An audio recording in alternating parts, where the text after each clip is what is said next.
Welcome to Global Village, and thank you for joining us today. We're airing today from County of Newell, the Chamber of the Councillors, and we appreciate. We have two great guests, Mr. Lionel Jess from the Council of the County, as well as a farmer, ranger, and other business he might be able to share with us. And also Mr. Desiree Kiana, who is the Executive Director of the Francophone Association of Brooks.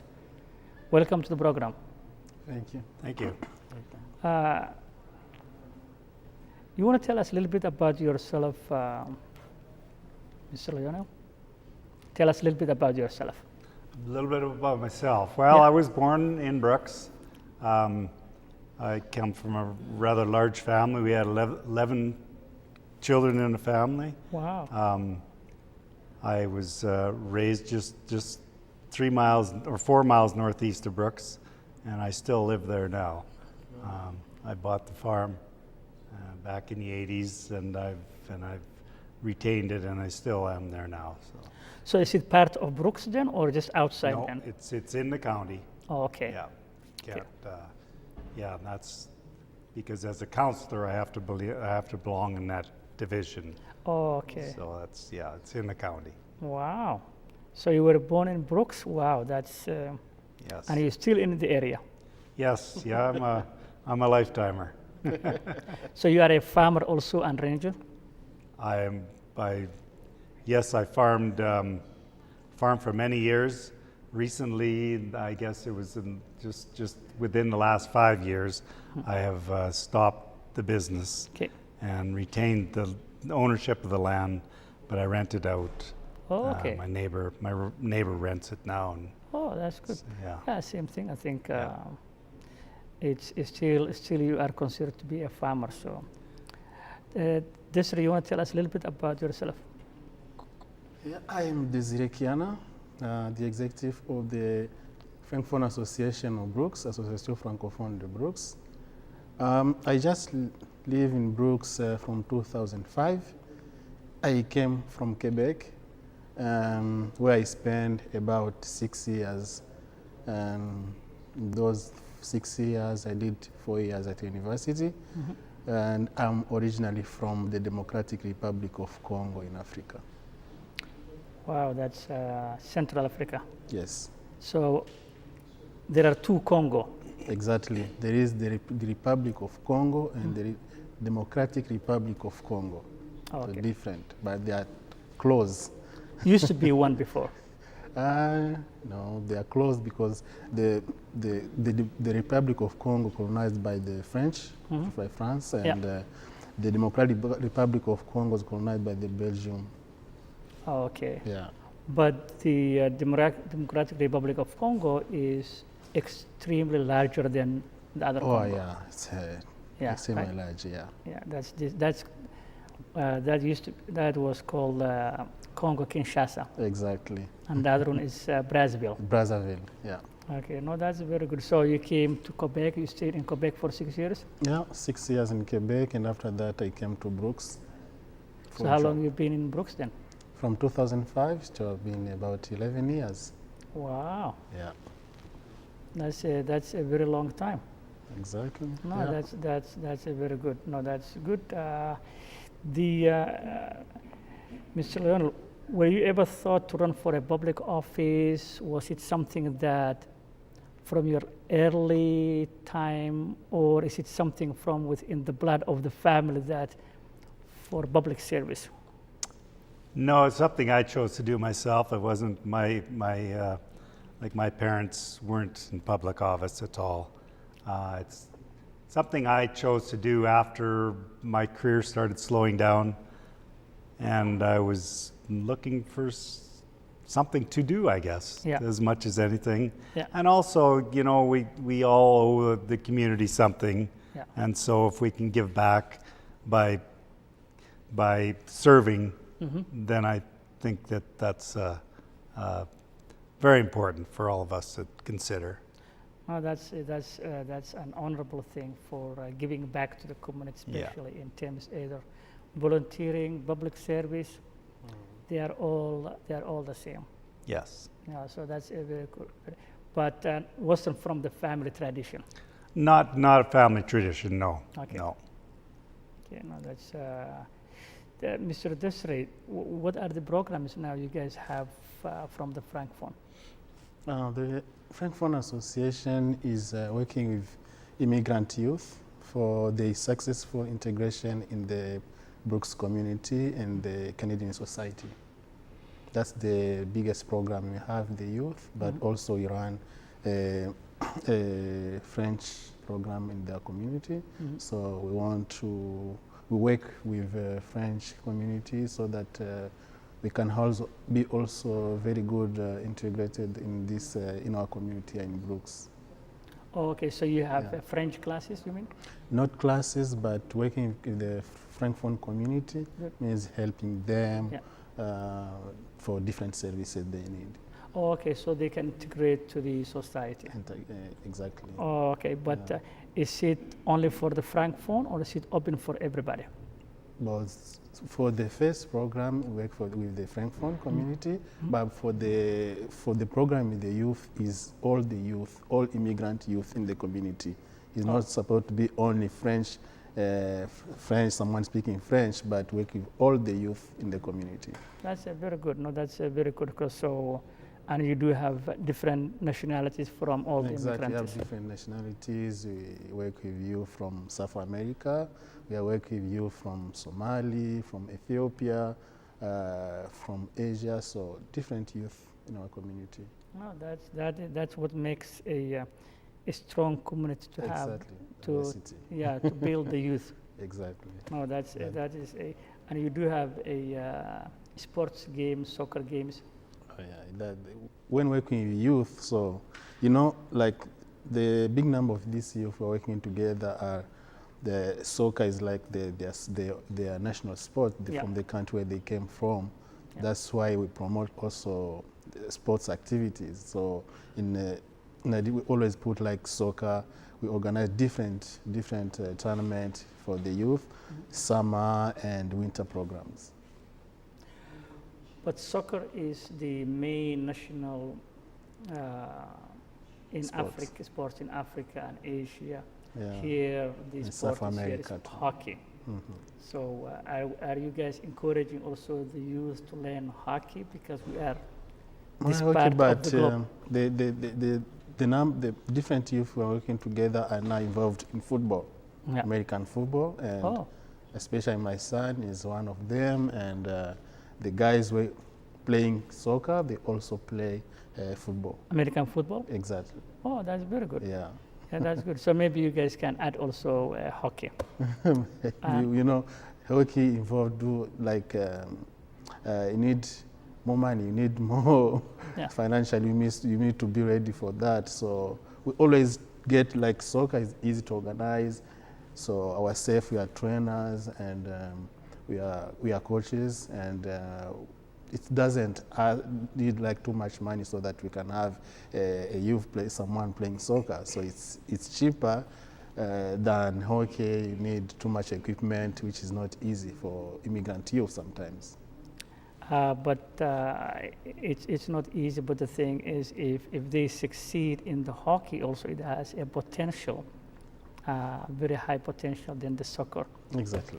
Because the chances of someone to succeed a youth hockey is very high than soccer, because still the public are not tuning to the soccer. Maybe 40 years from today, I don't know, but 30 years.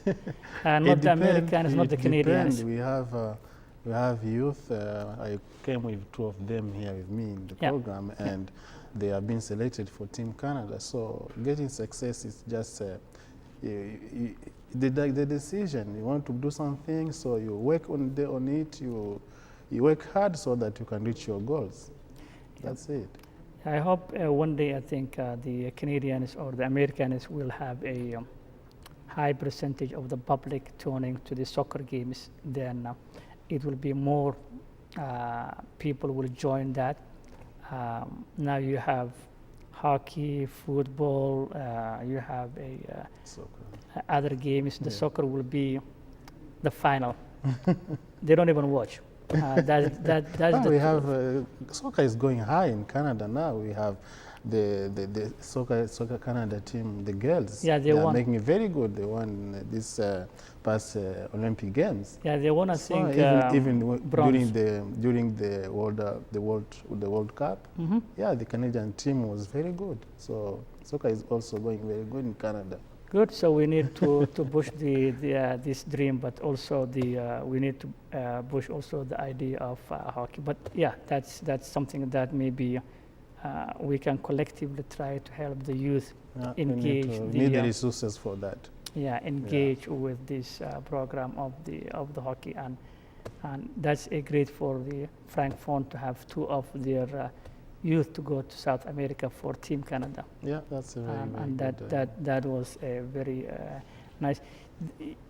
You have been here a long time. You were born here. You have seen the changing faces of the city of Brooks, the county. Not so much about the county, but you still have a lot of immigrants living in the county. You have Bassano, some Tilly, but not as many as Brooks itself. Dodges, you have a lot of new Canadians there. What would you say the changing faces of you have witnessed during that many years in the past? Well, I think in the county, it's become more important all the time. Agriculture is changing Yeah. and requiring labor. Yeah. And so there's a lot of immigrants who've come in and are participating in agricultural labor now, and it's been very beneficial for us. It's a huge benefit. And as a matter of fact, we would have a very hard time going back without it today. So it's there are a lot of immigrants in the county, maybe from different areas of the world, perhaps. Yeah. But they're definitely a strong force. But prior to this wave of the new Canadians, there used to be a Mexico to come to the farmers, if I'm not mistaken. Yes, there's quite a few from Mexico. Yes, a lot of them are Mexican Mennonites that Yeah. have come in, Yeah. and they've they're a big component of the farm labor force now. Very Okay. important. So they were here long before the wave of the new Canadians. I Lakeside. wouldn't say that. Not too much. I got to think back a little bit. They've really only become a big force here in the last. Well, I guess time goes by pretty fast, so Yeah. it's 15, almost 20 years now. But Well, very same time. very similar, yeah, very similar. Yes, Yeah. they're now progressing, I would say, and a lot of them are buying their own farms now. You know, Wow. so that's it's a changing transition that's quite interesting. Wow, they're buying their own farm. Yes, lots. Wow. There's a number of them. That's very good. Yes, it is very good. Yeah. Yeah, that's I think that's a very good encouragement from them to buy and then own and then Yeah. build the farm also. I think farming is a main thing in our area. Yeah, and a lot of spin-off businesses also that support agriculture, and not just agriculture, but also commercial. There's a number of businesses that are owned now by Mexican Mennonites, for instance, that have come in, and they're running businesses and doing very well. Wow, no, that's very good. I think maybe in the future we might have the new Canadian is thinking of buying a farm, and I think that would be also additional to the not only confined to Brooks but also to the farm side or work in the farm. I think it will be beneficial for the community. Yeah. Oh, there's no doubt. Yeah. Yeah, it will be beneficial for the community. Desiree, and I think we did touch this sometime back based on the misunderstanding between the families within when they come to Canada. That increases a domestic violence because of the culture they're coming to because of other factors, for example, of a stressful situation. Yeah, what we said again about that was that when people come here, when they arrive here in Canada, they have different stories. And we don't forget that the big number of people, like I can give the example of people coming from Africa. Yeah. We have a big number of people, they spend about 15 to 20 years in a camp, in a refugee camp. And yes, they lived in a very, very stressful situation, conditions also. So when they are coming here, I always say that, people need a transition. So they need support from the community. Because sometimes we, as people, we always maybe blame individuals when they are here, but we don't think about all the story behind them, all things that they went through before they arrive here. So it's very, very important to think about all that before we can judge or we can criticize people about what they are. So you're saying is a contributing factor is their background. Exactly. Yeah. It's for their domestic violence. Yeah, it's what they live. It's a reality. It's easy to understand. Yeah. I will give you an example. Like from the country where I am from, the Democratic Republic of Congo, the country is in war from 20 years, 23 years now. So some kids are born in that situation, fighting, war, violence everywhere. So how do you think that kid, when he arrives here, how it will be his life exactly, how he will be going to live? So he needs some support. He needs help from other people so that he can overcome, which is not easy. So the kid that was born in a war, when the person comes here, then when they have a wife or girlfriend, without going through the transition of the society, that creates misunderstanding between the two, the stress of the country. Yeah, the only one reality he knows is the violence. They never speak about peace for him. He doesn't know any peace. So all his life have been just fighting and all those problems. It's not easy. Okay. Yeah. So apart from helping the individual to overcome, is there any other factor, for example, of the woman's side also, not knowing the culture? But the problem always been, like when we speak about domestic violence, it always been in different immigrant families. Yeah. So yes, the wife went through the situation, the men want also the same situation. So they all need support. They all need support. So we need to empower both of them then. Yeah. We need to. Yeah. People need also to be educated. So we need some way to help them so that they can just understand how we live in this country. Yeah. I think I know they have the RCMP, or they have some sort of intervention here that before a problem creates, they have intervention method where I believe they come and then talk to the man, the woman, to make sure that things will not be out of hand. Yeah, I think that intervention so far is... Yeah, the intervention from the RCMPs is good, but sometimes there is some problems which always happen is when you came with some prejudice, we always have some ideas ready in your mind about the people, and then you are not able to work with them because you just have some ideas, negative ideas about the people. So you need to understand, you need to be sure that exactly when you want to work with those people, you understand them, you know their story, you understand exactly the situation they went through before they came here. Oh, okay, Yeah. I see. Yeah. Before they start doing the intervention, Yeah. they should be able to know the Because difficulties. you don't know that, it's very difficult to help them. Maybe sometimes you can think that you are helping, that by the solution you're going to put in place will be another distraction to the family rather than helping the family. Yeah.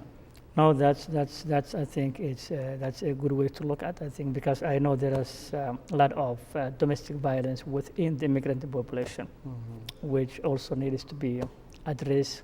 Exactly.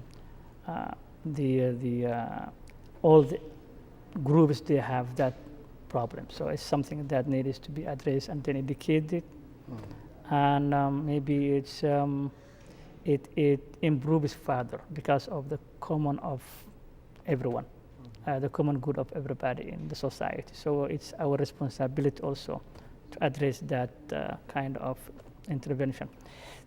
What do you think, in your own opinion, that the advantage of a diverse population, for example, like the one we have in Brooks, what do you think the advantage of diverse communities are in today's world? Well, I guess I look at it from a financial perspective because that's the type of mindset I have, unfortunately. Yeah. No, that is true. So it's not quite That's- the same as other people, but I've seen a huge advantage. I had been associated with a machine shop. My brother had a machine shop, brought in immigrants from the Philippines, as a matter of fact. And without them, they would not have been very successful. We very much needed the labor. And so, to me, and they've integrated into the community. They bought their own homes now. They have their own structure within the community now. Wow, And that's they successful. support themselves very well, done very well, and it's quite an advantage for us. Huge. That's success story. Yes. Yeah. So that's advantage of the general community and everybody. Right. Yes. Wow. Yeah. No, that's a success story. I think they came from the Philippines, they melted into the community. Now they have their own houses, they have their own Yes. structure of family. And their own businesses. Oh, Been supported to. As a matter of fact, one girl that my sister-in-law and brother actually adopted was from the Philippines, and now she has her own family there now, and her own business also. She wow. has about 30 people working for her. Been very Wow. successful. It's been quite an Wow. advantage for her, and came here, looking for a better way of life, and it definitely For them rewarded. and for their families. Yeah, That's a was very- well rewarded by coming. Wow, that's a very good. I think that's a success story. Huh? You can speak also about the innovation. When people came, we can see the example of the people who was before me here. We just organized the event here in our community about the diversity. So when people came, they have different ideas. So we can see new things happen in the community. There is creativity in the community. There is too much changes. Those people they have enough experience. They come to share with us in our communities, which is very good. So learning cultures also is one of that good thing about diversity. The diversity, cultures, different cultures also is, we have become rich with those different cultures in our community. I agree. Yeah. Yeah, unfortunately also there is certain element of the people that don't agree, which they have every right not to. But overall, I think diversity of each community adds a value of a strong and healthy and vibrant community. And that has been shown in history. And that is good for the community to have a diverse community. Also, is the idea of people. I was so happy when I heard what he said at the beginning. He said that you always owe something to the community. So if you come, you are new in the community, and people spend enough time, they spend their time, they spend effort so that you can be happy in the community. So it's already something you owe to the community. You need to give back. If everybody have that kind of ideas, or everybody is ready to help and contribute to the very good people, so that people can be better in the community, this is always been a good contribution. Yeah, because the contribution came from everybody, from all people, then we make our community very, very good. But we also need to encourage also to get involved in terms of volunteering and engage as the previous guests were talking. It's our responsibility also to encourage the new Canadians, newcomers to engage the community in terms of volunteering, in terms of helping each other, in terms of getting involved. Because if you don't get involved, people will not see the value added to the community. So we need also to give it back to the community and be volunteering and be helpful to every event that is possible that we can. And we need to encourage them to leave their houses. And this giving back always been lead to a successful integration. Yeah. When you give back, you meet other people, you speak with other people, you understand other people, so you are ready to bring an effort to the community. So you are very good integrated because you are living with other people, you want to contribute and you want to make an effort and change in the community. I think it's something that will happen on its own also, because not everybody is a volunteer, but the people who are go seeking for those positions to help. And that will happen whether you try to integrate it or not, it'll happen on its own. And I see that already actually from some of the people I do know that are wanting to give out back now. No, that's very. But one of the other thing also element is the most of the newcomers where we come from in terms of volunteering was not something in the vocabulary. No. Back in Africa, if you say somebody you want to volunteer, they will just laugh at you. They do it, but it's not the vocabulary is new for them, but they already did it. They will help you, but they don't click that as a volunteer. Exactly. Yeah, they will help you if you ask them help. But it's not the volunteering system that the West you have. It's not that in the vocabulary. Most of the Africa, Asia, or other places, it's a new one added to the vocabulary now. Exactly. But I think in due time, I think we should be able to put that thing and then add that value to the immigrants also population. And we are very grateful. We live in a very great community.